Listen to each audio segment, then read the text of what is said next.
Given that I'm about as English as eating baked beans off a Monty Python box set, I'm not claiming to be an expert on Greece.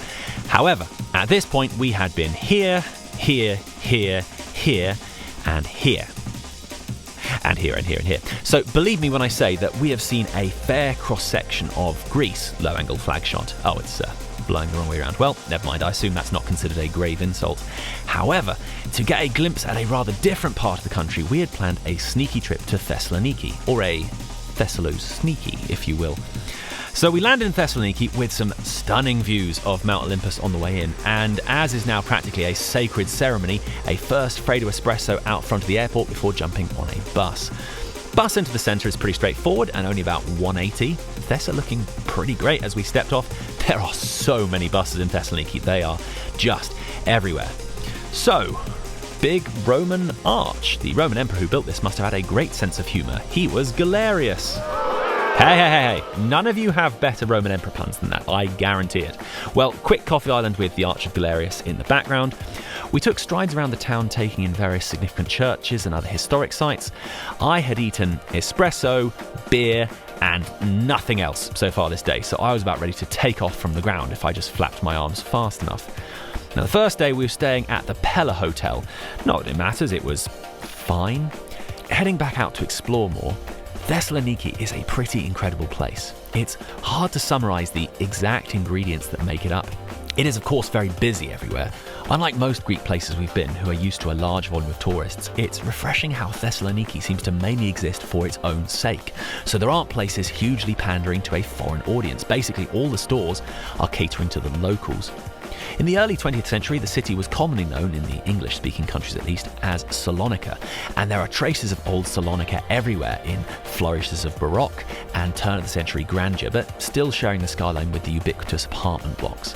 Much like Athens and other large Greek cities, there are explosions of graph tags everywhere, with a lot of the graffiti showing quite remarkable artistry and flair. And people were not exaggerating. The pigeons really are a thing, and they like to fly full speed at head height. Just watching this footage back is actually making me itch. I'm also surprised they've survived, since the city also has just the most stray cats. Every time we visit a new European city, I feel like it tops the record for strays, but in this case, I feel like it may actually be true.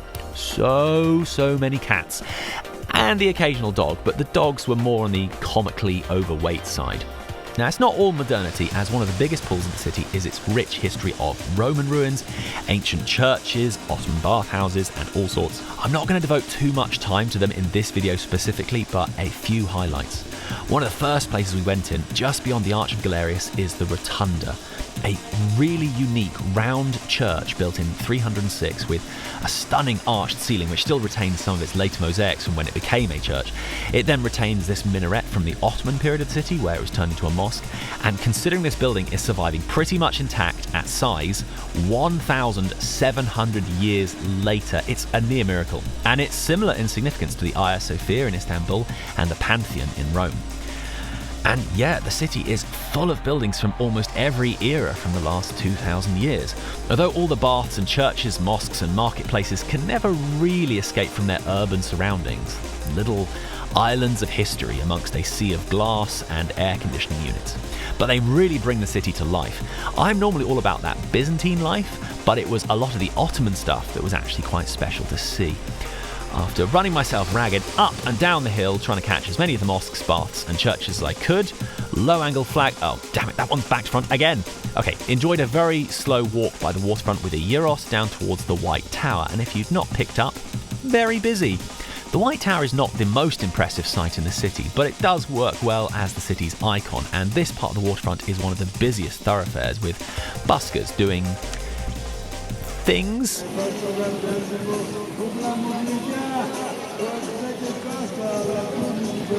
We caught the sunset from just opposite the Alexander the Great statue. Great first day by all accounts. Made an early start the next morning to a much less sunny, though still beautiful dawn. You could just see the pink of the first sun rays kissing the top of Olympus in the distance. Quick visit to the island for a double espresso to start the day. Wandered through the streets, this time heading further upwards, and you don't really appreciate when you're down in the centre just how much higher the city climbs. after a few glimpses was greeted with this amazing view just below the Trigonion Tower. And this is one of the best things about Greece in April, when the high mountains have still kept their snow and they make for a stunning framing in the distance. Container ships in the bay still milling around awkwardly like adolescents on the dance floor when a slow dance song comes on. Up near the top of the town, the pictures of the roads become pretty absurd, not least because everyone seems to drive these like tiny Fiats and Daewoo's. I mean, I'm not sure how they managed to get enough revs to even get up there in the first place. Well, stopped in on a Mickle for a double espresso to start the day, then shortly after a quick Freddo espresso and croissant to start the day. We had planned to take it easy and we were due rain, even though there was no sign of it when we stepped out the door. Well, wandered around a few more of the historic parts of the town, quick mid-morning Freddo espresso to start the day, dropped in on the Archaeological Museum of Thessaloniki, which was okay, quite small for €8, and rather than a wealth of Macedonian stuff, the main star of the show was a guest exhibit on Sardinia, which okay, sure. We'd been hoofing bags around for a while, so after lunch, a lunch that I was too hungry to film, quick after lunch Freddo espresso to start the day, dropped into our Airbnb. There's a story about why we were staying in a hotel the first night. Our flight got cancelled and pulled back to the Saturday, so we had an extra day. There's the story. You're all caught up. So back out late afternoon for an Irish coffee to start the day. This was at Detox Cafe, though I'm not sure what they're supposed to be detoxing from, considering it's full of coffee, donuts and booze. Dinner at this little pizza place, which has a surprising number of awards, but yeah, it was pretty good. Up early in the morning for something that should probably be its own episode. We had been going back and forth with adding this to other trips. It's one of the most popular excursion days in Greece, though wherever you're coming into the country, there's not really a convenient place to start out from. It's almost bang in the middle, away from all the tourist airports around the edge. It's Meteora, named in the 12th century after the Linkin Park album. I'll be a bit brief on the site, but it's a strong recommend, even with the 3+ hours coach ride. That's still shorter than the same trip beginning from Athens. So we drove out of Thessa, around the bay and past Mount Olympus, past Larissa, and while the last bit seemed to take forever, we eventually glimpsed the incredible pillars in the distance. The coach began to climb, and then we were at the overlook. And I mean, this was just all my Christmases come at once. As well as the astonishing geography of the place, some monks from around the 800s started living in caves around the pillars, and eventually monasteries were built, hanging precariously atop the rocks. The itinerary hadn't made it clear if we'd get this proper wide shot of the whole place, so it was just amazing to see. We then drove to this monastery, not the largest, but good to see. Then down a little ways to this one, past this guy on the way up.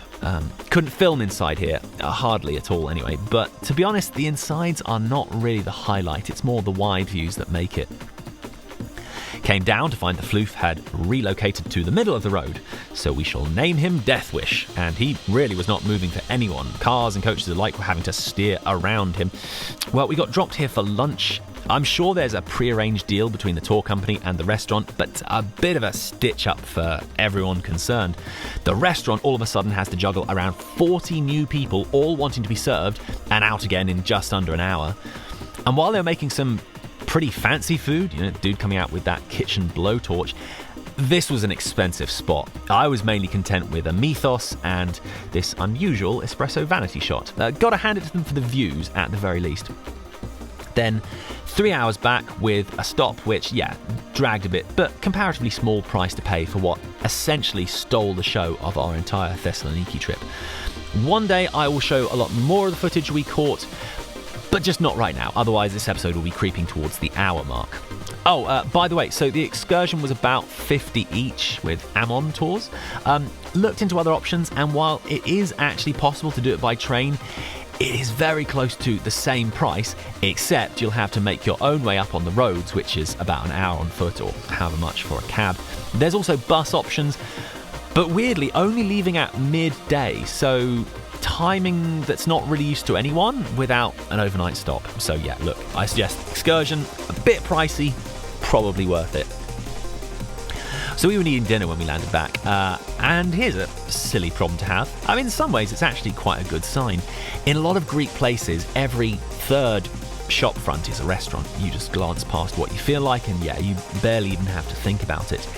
In Thessaloniki, most of the places you pass are either bars, which are invariably packed to the doors after work, or actual shops. You know those things we used to have in England before we raised the ground rent of our high streets so high we were only left with a few homogenous outlets that appear in every clone-stamped town centre and nothing else?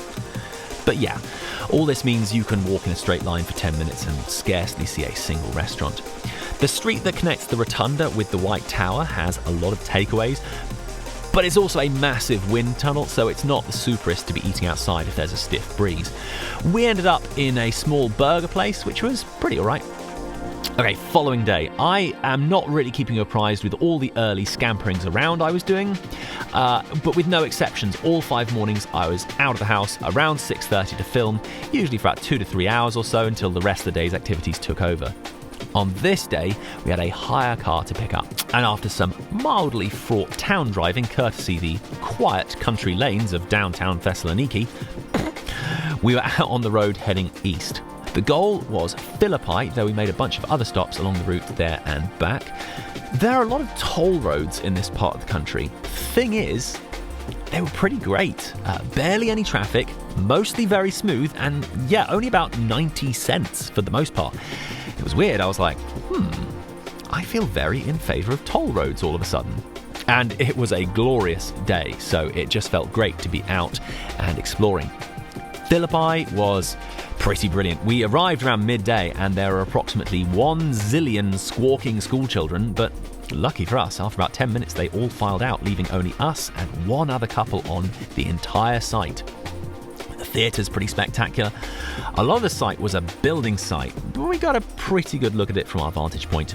On our way back, a rather specific destination hunt led us out into more of the Macedonian countryside. And I have to say, it was a massive win going in spring. The weather was beautiful, but without it ever getting oppressively hot. Chilly in the evenings and mornings. I'm not sure you'd have a great time swimming either, but that's not really what we were there for. Back into Thessa, a few more things to see. Was also craving a coffee, but didn't want to just do Island or Mickle. Incidentally, a couple of years back when in Lefkada, I wondered aloud on the episode if Mickle was a local spot. Having now seen them on every corner in Thessaloniki, can confirm not. So yeah, got that one wrong. Decided to opt for the wild card with a Fredo from this place, along with what turned out to be a cinnamon peanut butter situation, and it was great. It was also basically a meal, which is good because we were perilously tight for cash on this trip, which was why I was content to skip a meal or few. Well, we went out for drinks in the evening. Not exactly a spectacular night out, but we'd been finding ourselves crashing out pretty hard the previous day, so it was nice to be seeing more of the city at night. Day 5, early rise, Island. It probably hasn't escaped your notice that on our trips, it often devolves down to hitting a pretty strenuous to-do list of historic sites, and this morning I was finally trying to hit the circuit of Byzantine walls I hadn't properly seen yet. And oh boy, had I underestimated the distance involved. It took me close to 2 hours just to start from the northwest quadrant and simply connect up to the Trigonion tower where I'd made it to previously. And then we had to get on the road again, this time heading west. Now, despite the tolls, these roads were actually pretty nasty, and you started to wonder if the next bump contained the stone that would shatter your windshield and boof your deposit. So this day was going to be more of an ancient Macedonian day. That's Alexander the Great stuff, for those who don't know.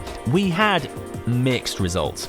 We saw the tombs of Philip II and Alexander IV, that's Alexander the Great's son, inside this huge tumulus museum thing. Also went to Pella, which is Alexander the Great's birthplace, though it was closed due to strikes. Anyway, we headed back to Thessa early to catch this. The castle at the very top of the city, which, while the castle is fine, the views were unbelievable, even after everything we'd seen so far. We spent some loose time just walking through Thessa, which was nice, and finally got to hit one of the most highly recommended coffee spots in the city. This is Blue Cup. It's in a bit of an inauspicious spot next to the main road and underneath the gaze of a big tower block, but they clearly know what they're doing with coffee. I got the house blend, both as an espresso and Fredo espresso to compare. It was good. It didn't change my life per se, but I'd be very happy to drink there again. It was sad that our time was almost up. We headed up the hill to catch the sunset, but high as it is, the Trigonion Tower wasn't actually quite high enough to see the sun itself set, which was being blocked rather unhelpfully by this house. So we ended up getting a drink here, which had this great second floor bar and stunning views over the city. Definitely appreciated this on our final night. We also had a light dinner at this place just down the road from our Airbnb, but it was quite low-key, sort of traditional stuff. And that was pretty much it. We were at the airport the next morning after I did just a little last bit of the walls that I hadn't been able to catch the previous day. I know there's been quite a lot of skimming this episode. We're in a phase where a big part of the trips are banking footage for the historic episodes we're working towards. So when the Byzantine episodes finally come around, then boy will there be a lot to show you. In the meantime, we have a bunch of episodes from before this from around Greece. The last 3 were workshopping what the best history road trip of the mainland and Athens looks like. Before that was a 4-parter exploring Crete. Before that, well, check the playlist. Otherwise, the music you've been hearing is ours. You can find it all on bandcamp.com, and if you want to support the channel, that's the place to do it. Hit us up on Twitter and Instagram, and the next episode, I'm actually really looking forward to doing this, even though I'm likely to catch some grief for it. So check back very soon and catch you then.